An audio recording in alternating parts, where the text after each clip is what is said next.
오늘 보실 하나님의 말씀은 디모데후서 2장 19절에서 21절 말씀입니다. 아까 저희가 이제 축복의 통로라고 하는 찬양에서 이제 우리가 디모데후서 2장 21절 말씀을 봤는데요. 그 찬양을 생각하시면서 오늘 본문 말씀 디모데후서 2장 19절에서 21절까지의 말씀을 함께 읽도록 하겠습니다. 다 쳐신 줄 알고 그러면 한 목소리로 우리 같이 읽도록 하겠습니다. 그럼에도 불구하고 하나님의 기초는 확고히 서 있고 거기에는 주께서 자신의 백성인 자들을 아시느니라 하며 또 그리스도의 이름을 부르는 자는 다 불법에서 떠날지어다 하는 글이 담긴 이 봉인이 있느니라. 그러나 큰 집에는 금그릇과 은그릇뿐만 아니라 나무그릇과 질그릇도 있어 어떤 것들은 종기에 이르고 어떤 것들은 수치에 이르나니 그러므로 사람이 이런 것들로부터 자기를 깨끗하게 하면 종기에 이르는 그릇 곧 거룩히 구별되어 주인이 쓰기에 합당하며 모든 선한 일에 예비된 그릇이 되리라. 아멘. 오늘 이제 핵심 구절은 21절 말씀이 되겠습니다. 저와 여러분들이 어떻게 대하면 됩니까? 주인이 쓰시기에 거룩히 구별이 되어서 모든 선한 일에 어떤 사람들이 되어야 됩니까? 예비된 그릇이 되어야 된다는 이런 귀한 말씀을 오늘 이제 이 시간 저와 여러분들이 함께 나눠보고자 합니다. 그래서 오늘은 이제 디모데후서 강의 7번째 시간으로 제목은 거룩히 구별되어 모든 선한 일에 예비된 그릇이 되리라고 하는 이런 제목을 가지고 여러분들과 함께 말씀을 나눠보도록 하겠습니다. 여러분, 하나님의 기초인 교회는 확고히 서 있습니다. 여러분 이것을 믿고 계십니까? 아무리 강력한 정치 권력이 등장해서 외부에서 이제 교회를 없애려고 핍박을 가해도 교회는 결코 무너지지 않습니다. 또한 교회 내 분쟁이 있고 또한 이단 파당이 발생해도 결코 교회는 무너지지 않는다는 것을 아시기 바랍니다. 왜냐하면 주님의 교회는 누가 지키시기 때문입니까? 저와 여러분이 지키는 게 아니라 주님 스스로가께서 주님 자신의 교회를 지키시기 때문입니다. 그럼에도 우리는 우리의 인간적인 노력을 다해서 교회를 지키려고 애쓸 때가 많이 있습니다. 그러나 그렇게 한다고 교회가 지켜지는 것이 아니라는 것을 우리가 알 필요가 있습니다. 자, 그러면 우리는 무엇을 이제 해야만 될까요? 먼저 교회 구성원인 성도 여러분 자신이 어떻게 되어야만 됩니까? 첫 번째, 거룩히 구별되어야만 됩니다. 그래서 주인이 쓰기에 합당하며 두 번째는 모든 선한 일에 예비된 그릇이 될 필요가 있다라고 오늘 본문은 저와 여러분에게 강조를 이제 하고 있는 것입니다. 바로 교회 구성원인 성도가 거룩히 구별되어 있지 못했는데 밖에서 아무리 좋은 구호를 외친들 그것은 무엇에 불과합니까? 공허한 메아리에 불과한다는 사실을 우리가 알 필요가 있는 것입니다. 자, 그럼 본문을 좀 보겠습니다. 19절을 함께 보시겠습니다. 그럼에도 불구하고 하나님의 기초는 확고히 서 있고 거기에는 주께서 자신의 백성인 자들을 아시느니라 하며 또 그리스도의 이름을 부르는 자는 다 불법에서 떠날지어다 하는 글이 담긴 이 봉인이 있느니라. 자, 먼저 그럼에도 불구하고라고 하는 이 말씀을 여러분 주목하시기 바랍니다. 여기서 그럼에도 불구하고는 뭘 뜻하는 것일까요? 바로 앞에 나와 있는 16절에서 18절에 나오는 진리에 관해 잘못하는 자들에 관해 지칭하는 것입니다. 특히 18절에서 사도 바울은 젊은 목회자인 디모데를 향해 진리로부터 멀리 떨어진 자들이 부활이 이미 지나갔다고 하는 말을 퍼뜨려서 성도들의 믿음을 무너뜨리려고 하고 있음을 경계한 바가 있습니다. 바울은 이렇게 잘못된 가르침을 전하는 자들이 발생함에 대해 염려하며 경계했지만 바로 이어지는 19절에서는 그럼에도 불구하고 확고히 서 있어서 흔들리지 않을 하나님의 기초에 대해서 아주 분명한 어조로 선언하고 있다는 점입니다. 여러분, 그렇다면 여기에 흔들리지 않는 확고히 서 있는 하나님의 기초란 도대체 무엇을 이제 가리키는 것일까요? 여러분 무엇이라고 생각되십니까?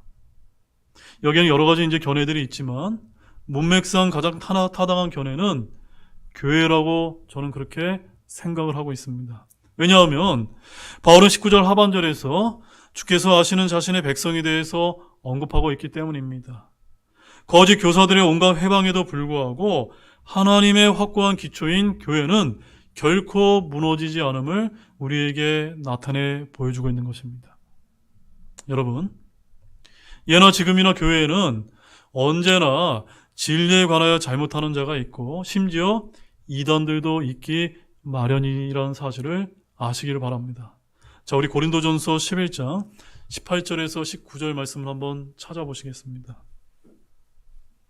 자, 고린도전서 11장 18절에서 19절 말씀에 오늘 이제 우리가 봐야 될 아주 너무나 중요한 이제 말씀이 이제 담겨져 있습니다. 자, 고린도전서 11장 18절에서 19절 말씀입니다. 다 찾으신 줄 알고 함께 읽어보겠습니다. 무엇보다 먼저 너희가 교회에 함께 모일 때 너희 가운데 분쟁이 있다는 것을 내가 듣고 부분적으로 그것을 믿노니 이는 인정받는 자들이 너희 가운데서 밝히 드러나기 위해 너희 가운데 반드시 이단 파당도 있어야 하기 때문이라. 자, 오늘 말씀은 너무나 중요한 말씀입니다. 어쩌면 우리 교회와의 상황과도 일맥상통하는 그런 말씀이라고 제가 여러분에게 좀 강조를 드리겠습니다. 여러분, 많은 분들이 이제 이렇게 생각을 이제 할 수가 있습니다. 구원을 받아서 믿음 생활을 하며 교회를 다니기 시작했을 때 교회가 마치 천국인 줄로 생각하게 됩니다. 여러분 맞습니까? 여러분들 처음에 그렇게 생각을 해보신 적이 있습니까? 이는 틀린 말이 아닙니다. 하지만 이 땅에 있는 지역교회 중에서 완전한 교회는 없다는 점입니다. 천국 생활을 연습하고 있기는 하지만 그렇다고 교회가 천국은 결코 아닙니다. 그러다 보니 또한 여러 다양한 생각들을 가지고 있는 많은 사람이 모인 곳이 교회이다 보니 때로는 없어야 하지만 분쟁이 일어나는 경우가 발생한다는 점입니다. 맞습니까, 여러분? 그래서 어떤 분은 아니 이 교회가 좋은 교회인 줄 알았는데 뭐 이런 교회가 있냐 하며 안타까운 말을 이제 내뱉으면서 심지어 심하면 교회를 떠나기도 합니다.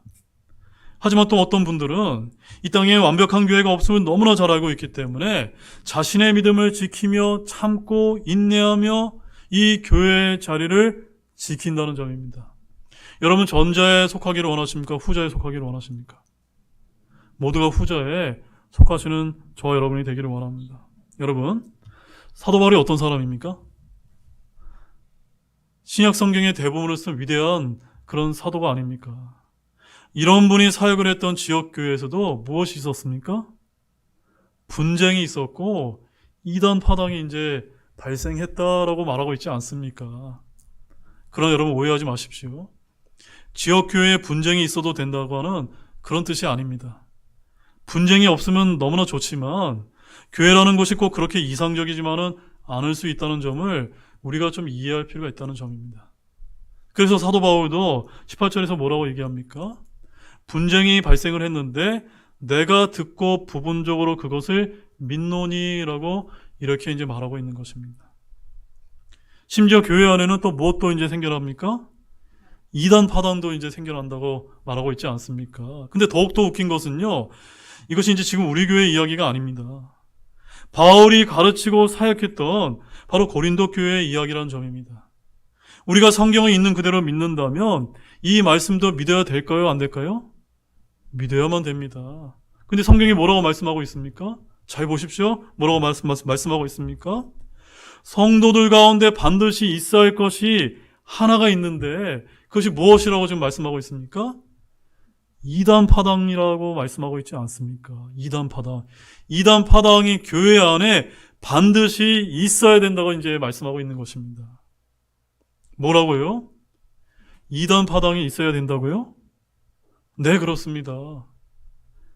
여러분, 이단 파당이 무슨 뜻입니까? 에스라 성경사전에 의하면 이 말은 부정적인 의미로 믿음과 실행에서 잘못 행하는 무리를 나타내며 잘못된 교리를 지닌 자들을 가리킨다라고 그렇게 이제 정의하고 있습니다. 우리는 이런 이단 파당이 없어져야 할 것, 없애버려야 할 것들이라고 이제 생각을 하지만 오히려 주님은 뭐라고 말씀하십니까? 너희 가운데 반드시 있어야 하느니라라고 말씀하고 있지 않습니까? 왜일까요, 여러분? 왜입니까? 그 이유는 19절 말씀에 보게 되면은 지역교회 내에 누가 이제 밝히 드러나기 위해서요. 인정받는 자들이 너희 가운데서 밝히 드러나기 위해서 때로는 분쟁도 있고 때로는 이단 파당도 발생할 수 있다라고 이렇게 주님께서 우리에게 알려주는 것입니다. 그러면 교회 안에서 이런 일이 발생할 때 여러분 어떻게 하셔야만 됩니까? 그런 분쟁이 생기고 그런 이단 파장이 일어났을 때 거기에 동조해서 교회를 떠나거나 교회를 공격하는 일에 여러분 가담하시면 큰일 나는 것입니다. 내 믿음을 잘 지키면서 분별해서 내가 과연 이 자리에서 해서는 안 되는 말, 해서는 안 되는 생각, 그러면서 어떻게 주님을 붙들고 이 교회를 지켜야 되겠다고 하는 그런 생각을 통해서 정말 주님 앞에서 인정받는 자들로 밝히 드러나는 일로 여러분들이 모두가 쓰임받기를 원합니다. 따라서 교회에서 분쟁이 생기고 이단 파당으로 시끄러운 일들이 얼마든지 발생할 수 있는데 그러한 일은 결코 교회를 무너뜨리지 못한다는 점입니다. 그 안에서 인정받는 성도들이 어떠한 성도인지를 밝히 드러낸다라고 지금 성경은 우리에게 말씀하고 있지 않습니까? 여러분 두려운 말씀이지 않습니까? 여러분 우리는 지난 시간에 하나님께 인정받은 자로 부끄러울 것이 없는 일꾼으로 나타내기 위해서 어떻게 해야 된다고 배웠습니까? 네, 진리의 말씀을 바르게 나누어 연구해야 된다고 그렇게 배우지 않았습니까?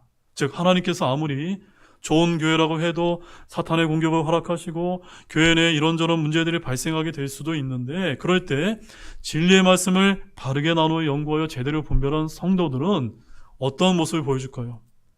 확고히 인내하며 서 있게 될 것이란 점입니다. 여러분 이것을 믿으십니까? 그런 모든 분들이 되시기를 주님으로 축원합니다. 그래서 순수한 양머리들 사이에 이리떼들이 기어들어온다고 해서 교회가 결코 무너지지 않는다는 점입니다. 지옥의 문들은 결코 교회를 이길 수 없습니다. 누구라도 하나님의 기초가 확고히 서 있다면 후메네오와 빌레도 얀네와 얀브레와 같은 자들이 아무리 들어와도 우리는 무너지거나 쓰러지지 않는다는 사실을 잊지 마시기를 바랍니다. 다시 19절 말씀 보십시오. 19절 같이 읽겠습니다.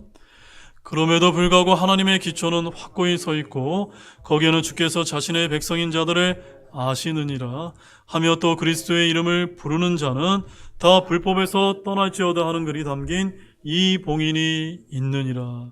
자, 이 봉인에 두 가지가 이제 기록이 되어 있습니다. 우리가 가진 믿음, 하나님의 확고한 기초에는 두 가지가 이 봉인에 확실하게 새겨져 있는데 자, 첫 번째가 무엇일까요? 첫 번째는 주께서 자기 백성인 자들을 아시느니라입니다. 한번 따라해 보십시오. 주께서 자기 백성인 자들을 아시느니라. 누구를 아시는 겁니까? 예, 여러분 한 명 한 명을 누가 아신다고요? 주님께서 아신다는 겁니다. 여러분의 행동, 여러분의 말, 여러분의 생각을 하나하나 다 아시는 분이란 겁니다. 그래서 교회 안에서 여러 가지 일이 일어날 때마다 알곡과 가라지가 이제 분별이 되는 것이고 인정받는 자들이 밝히 드러나 세워지는 일이 세워진다는 것입니다. 그런 가운데 교회는 결코 무너지지 않는다는 점입니다. 그래서 우리가 믿음으로 구원받았다면 먼저 하나님께서 아십니다. 다음으로 마귀가 압니다. 마지막으로 우리 자신이 압니다. 다른 사람이 알려면 구원받은 자로서 합당한 믿음의 행위가 우리에게서 뒤따라야만 됩니다. 믿음은 눈에 보이지 않습니다. 믿음은 예수 그리스도를 믿을 때 하나님께서 각자에게 주시는 성령의 선물입니다. 믿음은 하나님의 말씀을 듣고 믿을 때 생겨납니다. 여러분에게 정말 예수님을 믿는 그런 믿음이 여러분 간직하고 계십니까? 아멘이십니까? 그렇다면 그 믿음을 여러분 보여주십시오. 빛을 보기 위해서는 무엇이 필요합니까? 스펙트럼이 필요하지 않습니까? 스펙트럼이 필요하듯이 여러분의 믿음을 보기 위해서는 무엇이 필요할까요? 믿음의 행위가 필요할 줄로 아시길 바랍니다. 여러분이 하나님의 말씀을 통해 마음 가운데 믿음이 형성되어 있다면 여러분의 행위로 그 믿음을 보여주십시오. 여러분의 입술로는 믿음의 선한 고백과 기도와 복음 전파와 찬양으로 보여주십시오. 이렇게 하나님께서는 자신의 백성들을 아십니다. 주님은 구원받은 여러분들을 속속들이 다 아십니다. 여러분이 무슨 생각을 하는지, 무슨 말을 하는지, 어제 무슨 일을 당했으며 무슨 일을 했는지 모두 다 아신다는 점입니다. 주님은 우리의 말과 행동뿐만 아니라 생각과 마음의 상상까지도 다 알고 계십니다. 나의 머리털까지 세신 바 되시며 우리의 발걸음도 세시는 분입니다. 목자가 양들을 알듯이 주님은 자신의 백성들을 다 아신다는 점을 아시기를 바랍니다. 그 다음에 두 번째는 무엇이 새겨져 있을까요? 그리스도의 이름을 부르는 자는 다 불법에서 떠날지어다. 앞부분이 구원에 관한 믿음에 대한 말씀이라면 바로 이 부분은 구원받은 죄인들에 대한 말씀입니다. 바로 구원받은 성도들에 대해서 로마서 6장 1절로 2절 말씀을 찾아보시게 되면 거기에 이제 이런 말씀이 이제 기록이 되어 있습니다. 로마서 6장 1절로 2절 말씀에 이런 말씀이 이제 기록되어 있습니다. 그러면 우리가 무슨 말을 하겠느냐? 은혜가 넘치게 하려고 우리가 죄 가운데 거하겠느냐? 결코 그럴 수 없느니라. 죄를 향해 죽은 우리가 어찌 그 가운데서 더 살겠느냐? 구원받은 자의 삶은 구원받은 그 순간부터 이전과는 완전히 달라야만 합니다. 그리스도의 이름을 부르기 시작한 사람이 그리스도를 부르기 전과 같이 산다면 그는 분명 위선자요 거짓말장애에 불과하다는 사실입니다.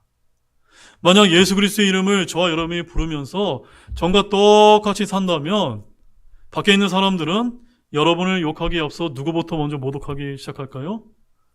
주님부터 모독하기 시작한다는 점을 아시기를 바랍니다. 그래서 야고보서 2장 7절 말씀에 이런 말씀이 이제 기록되어 있습니다. 야고보서 2장 7절에 그들은 너희를 부를 때 쓰는 그 존귀한 이름을 모독하지 아니하느냐. 그 존귀한 이름이 누굽니까? 하나님의 이름이요 우리가 믿고 우리가 사랑하는 예수님의 이름이 아닙니까? 여러분이 잘못 말하고 여러분이 잘못 행동하고 여러분이 잘못 생각하게 되면 여러분이 먼저 욕을 먹기에 앞서 주님께서 모독을 당한다는 사실을 우리 성도들은 늘 항상 알고 있어야 되는 것입니다. 따라서 바른 성경과 바른 교리를 저와 여러분이 안다면 우리는 이를 위해서 더 잘 행해야 되지 않을까요? 맞습니까? 올바른 것을 알았는데 여전히 우리 자신이 예전에 가지고 있었던 그 생각들로 인해 완고하고 고집세고 온유하지 못하고 깨끗하지 못해서야 되겠습니까? 그런 불법에서 떠나시기 바랍니다. 20절 말씀 보겠습니다.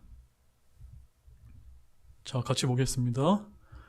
그러나 큰 집에는 금그릇과 은그릇뿐만 아니라 나무그릇과 질그릇도 있어 어떤 것들은 종기에 이르고 어떤 것들은 수치에 이르나니. 자, 여기서 바울은 그릇에 대한 비유로 하나님의 왕국의 중요한 원리를 우리에게 지금 설명해 주고 있습니다.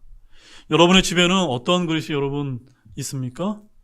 여러분의 집에 찬장을 열면 각양각색의 그릇들이 아마 있을 것입니다. 맞습니까, 여러분? 자매님도 잘 아시죠? 그런데 재료와 모양 역시도 그 그릇이 다양하지 않습니까? 그 용도 면에서도 귀한 손님이 왔을 때는 사용하는 그릇과 또한 여러분들이 편하게 이제 먹는 그런 사용하는 그릇이 다 다르지 않습니까? 이렇듯 우리의 가정에서 쓰이는 그릇도 각기 모양과 재료에 따라 쓰임이 다 다릅니다. 마찬가지로 하나님의 왕국을 위해 부름받은 사역자와 성도들도 그 쓰임이 똑같지 않고 모두 다 다르다는 것을 믿으시기 바랍니다. 이것이 여기서 강조하는 영적인 원리입니다. 그렇다면 여러분은 하나님을 위한 성도 여러분의 이러한 다양한 쓰임에 대해서 여러분 인정하고 계십니까? 이는 바울이 교회에 대해 말할 때 사용했던 몸의 비유를 통해서도 알 수가 있는데 몸은 한 지체로만 이루어지지 않습니다. 눈이 중요하다고 해서 눈만으로 몸의 기능을 다할 수 없습니다. 몸에는 그 쓰임과 기능을 달리하는 다양한 지체가 있어야 온전한 몸이 되는 법입니다. 그런데 우리의 현실을 가만히 살펴보면 이러한 영적인 진리를 머리로 이해하는 것처럼 보이지만 실제로는 전혀 무시하는 경향이 있을 때가 참으로 많습니다. 잘 생각해 보십시오. 우리는 하나님의 집에서 어떤 그릇이 되고 싶습니까? 되게 존경받고 명예로운 그릇이 되고 싶어 하지 않습니까? 쉽게 말해서 여러분 금그릇이 되고 싶지 않습니까? 이 금그릇은 한마디로 말하면 교회 직분으로 말하면 어떤 부서의 섬김 부서의 장 정도 이렇게 우리가 된다라고 이렇게 생각을 해볼 수가 있습니다. 그에 반해 교회에서 섬기는 직분, 그것은 질그릇은 우리 성도 여러분들이 되고 싶지 않을 때가 얼마나 많습니까? 이는 금그릇이 질그릇보다 우월하다고 저와 여러분들이 생각하기 때문입니다. 우리는 흔히 생각할 때 금그릇이면 다 좋을 것이라고 생각합니다. 그러나 그렇지 않습니다. 여러분이 이제 우리 특히 자매님들이 잘 아실 텐데 음식이나 어떤 물건을 담을 때 반드시 질그릇에 담아야 제맛이 나는 음식이 있고 어울리는 음식이 있지 않습니까? 맞습니까, 여러분? 아무리 금그릇이 좋다고 해도 그 그릇에 맞지 않는 음식이나 물건을 담으면 오히려 음식의 맛을 상실하거나 볼품없게 하는 경우가 있지 않습니까? 때문에 큰 집에는 각각의 알맞은 다양한 그릇이 존재하는 것입니다. 마찬가지로 하나님께서도 자신의 뜻에 따라 각각의 일에 어울리는 그릇을 자신의 집에 두신다는 점입니다. 그래야 그에 합당한 섬김의 직무를 한 사람 한 사람에게 주심을 아시기를 바랍니다. 우리가 하나님의 왕국의 일에 쓰임에 있어 이런 다양성을 인정하지 않고 한 가지 쓰임만을 가치 있다고 생각하는 것은 자신에게 주어진 하나님의 은사나 달란트를 무시하는 처사인 것입니다. 그러므로 과연 나는 어떤 그릇으로 세움을 받았는지 살펴서 그 그릇으로 신실하게 섬기는 모두가 되시기를 바랍니다. 하나님께서 인정하시고 칭찬하시는 자는 금그릇이나 은그릇으로 세움을 받은 자가 아니라 얼마나 하나님의 세우심에 신실한 그릇이냐일 것입니다. 그릇의 색깔은 중요하지 않다는 것입니다. 이렇게 주님은 자신을 토기장이요 우리는 그분의 손으로 지으신 그릇이라고 말합니다. 우리는 주님의 손에서 빚어진 질그릇에 불과합니다. 토기장이는 자신의 빚은 그릇을 부숴버릴 수도 있고 깨트리고 던져버릴 수도 있습니다. 주님은 그릇을 가지고 자신의 목적과 용도에 맞게 만들 수 있습니다. 토기장이가 흙으로 다양하게 그릇을 빚듯이 우리 주님 역시도 그러하다는 사실입니다. 자, 그럼 그에 관련된 말씀을 좀 보겠습니다. 로마서 9장 21절로 24절 말씀을 한번 찾아보십시오. 로마서 9장 21절로 24절 말씀입니다.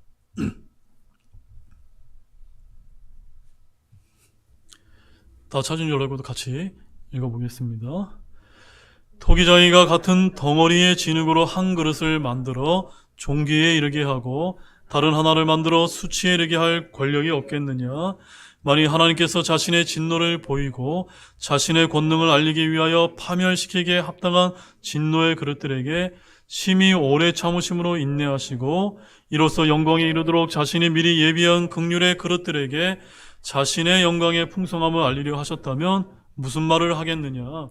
이 그릇들은 바로 우리니 즉 그분께서 유대인들 중에서 뿐만 아니라 이방인들 중에서도 부르신 자들이니라. 이런 말씀을 잘 이해하셨습니까?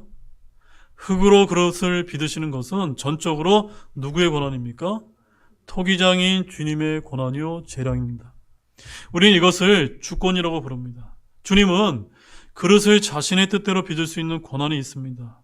자, 말씀을 보십시오. 진노의 그릇, 긍휼의 그릇들이 나옵니다. 긍휼의 그릇들은 누구를 가리킵니까? 24절 말씀을 보게 되면 이 그릇들은 바로 누구라고 말하고 있습니까? 우리니라고 말하고 있지 않습니까? 바로 우리 그리스도인들이 바로 그분의, 바로 주님의 긍휼의 그릇들임을 믿으시기 바랍니다. 주님은 진노의 그릇들에게 오래 참으시고 인내하심으로 긍휼의 그릇들에게 자신의 영광의 풍성함을 보여주시는 분입니다. 그럼에도 여전히 우리는 보잘것없는 약하고 천한 질그릇에 불과합니다. 그러나 그 안에 놀라운 보화를 담고 있다는 점입니다. 그 보화가 무엇인지 아십니까, 여러분? 그 보화는 우리 고린도후서 4장 7절 말씀 한번 찾아보시겠습니다. 고린도 후서 4장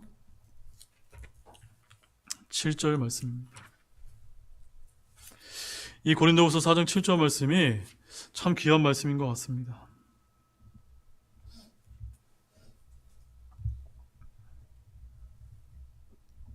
자, 고린도 후서 4장 7절 말씀 함께 읽어보겠습니다. 그러나 우리가 이 보배를 질그릇 안에 가지고 있나니 이것은 뛰어난 권능이 하나님에게서 나고 우리에게서 나지 않게 하려 함이라. 여러분, 이 보배를 지니고 계십니까? 이 보배가 무엇입니까? 8절과 9절 말씀, 10절 말씀을 보게 되면 우리가 사방에서 고난을 당해도 괴로워하지 아니하고 난처한 일을 당해도 절망하지 아니하며 핍박을 받아도 버림받지 아니하고 거꾸로 들임을 당해도 망하지 아니하며 우리가 항상 주 예수님의 죽음을 몸에 짊어짐은 무엇이? 예수님의 생명 또한 우리 몸에 나타나게 하려 함이라 라고 말씀하고 있지 않습니까? 여러분과 그 질그릇 안에 보배이신 예수님의 생명을 담고 계십니까?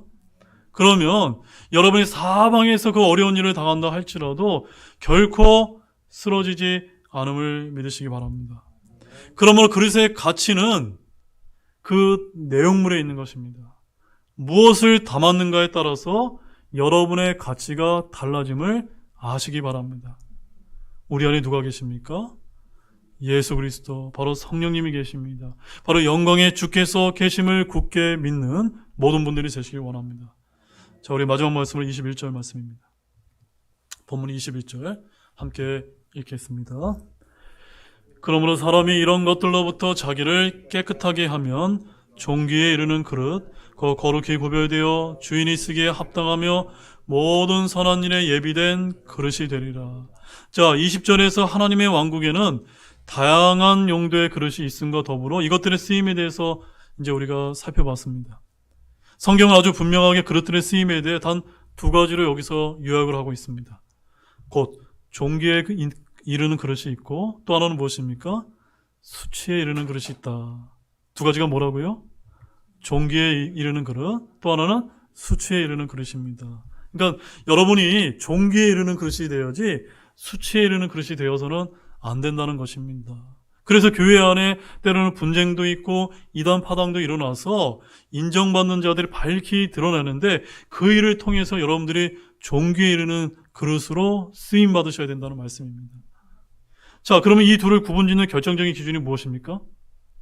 다시 말해서 종기에 이르도록 쓰이는 그릇 또는 수치에 이르도록 쓰이는 그릇이 있는데 여기서 하나님의 의도를 결정하는 결정적인 요소가 무엇이냐는 말씀입니다. 그것은 다른 것이 아니라 각 사람이 존귀한 그릇이 되는지 수치에 이르는 그릇이 되는지는 각자 자신의 몸, 즉 그릇을 어떻게 여러분이 돌보는가에 달려있다는 점입니다. 바울은 여기서 존귀하게 쓰이는 그릇의 세 가지 특징을 언급을 하고 있는데 첫 번째가 무엇입니까? 어떻게 써야 됩니까? 거룩히 구별되어 있어야만 됩니다. 여러분 거룩히 구별되어 계십니까? 이 말은 여러분이 세속과 분리되어서 하나님께 속해 있음을 의미하는 것입니다. 그 다음에 두 번째는 무엇입니까? 주인이 쓰기에 합당하게 되어 있어야만 됩니다. 바로 자신을 깨끗하게 하는 그리스도인이 그의 주인인 곧 예수 그리스도에 의해 쓰임을 받을 수 있다는 것을 뜻하는 말씀입니다.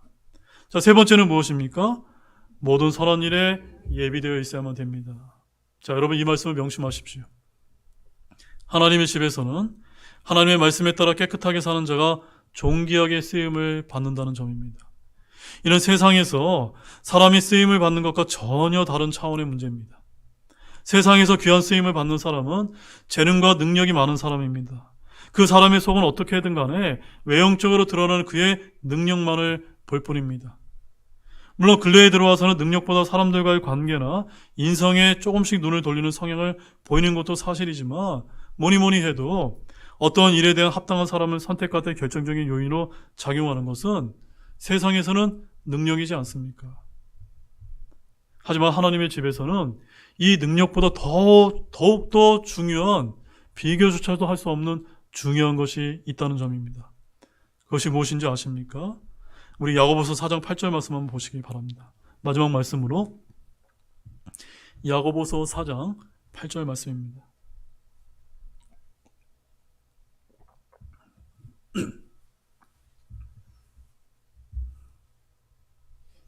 야고보서 4장 8절 말씀 우리 같이 보겠습니다. 하나님께 가까이 가라. 그러면 그분께서 너희에게 오시리라. 너희 죄인들아, 너희 손을 정결하게 하라. 두 생각을 품은 자들아, 너희 마음을 순결하게 하라. 아시겠습니까? 하나님께서는 여러분의 능력을 보시는 것이 아니라 여러분의 무엇을 보십니까? 여러분의 생각을 보시고 여러분의 그 몸과 영과 혼이 정결한지 그것을 보신다는 것을 믿으시기 바랍니다. 즉 사람의 정결함을 보시는데 세상과 타협하지 않고 거짓 가르침에 물들지 않고 오직 하나님의 말씀으로 자신의 삶을 사는 사람이 하나님의 귀한 쓰임을 받는다는 사실을 아시기를 바랍니다. 그러므로 저와 여러분은 주인이 쓰기에 합당하며 모든 선한 일에 예비된 그릇이 되기를 원하십니까? 아멘이 좀 적으시네요. 쓰임이 되시기를 원하십니까? 우리가 하나님의 귀한 쓰임을 받기 위해 준비하는 것들은 능력만이 아닙니다. 그보다 더 하나님의 말씀을 따라 저와 여러분은 자신을 정결케 하는 것에 전력하시기를 진실로 소망합니다. 이제 결론을 맺겠습니다. 사랑하는 여러분, 오늘 말씀을 통해서 여러분 무엇을 느끼셨습니까? 이 세상에 존재하는 그 어떠한 교회도 완전한 교회는 없다는 것입니다. 교회 안에 때로는 분쟁과 심지어 이단 파당도 반드시 있어야 된다고 말씀했습니다. 이러한 일들은 무엇 때문에 하나님께서 허락하신다고 우리가 배웠습니까? 하나님께서 인정하는 자를 밝히 드러내기 위함이라고 말씀하고 있지 않습니까? 따라서 아무리 우리의 머리로 이해하기 힘든 어려운 고난이 이 교회 안에 있다면 그럼에도 불구하고 하나님의 기초인 이 교회는 확고히 서 있음을 믿으시기 바랍니다. 왜냐하면 이 교회는 우리의 교회가 아니라 바로 주님 자신의 교회이기 때문에 주님께서 스스로 지키시기 때문입니다. 따라서 우리는 이제 무엇을 해야만 할까요? 주님의 몸된 교회 안에서 주인이 쓰기에 쓰임을 받기에 합당하며 모든 선한 일에 예비된 그릇이 되기 위해서 우리 자신을 깨끗이 하고 거룩히 구별되는 믿음의 삶을 잘 사실 필요가 있음을 아시기를 바랍니다. 그런 모든 분이 되시기를 우리 주 예수 그리스도의 이름으로 간절히 축원합니다. 기도가 마치겠습니다.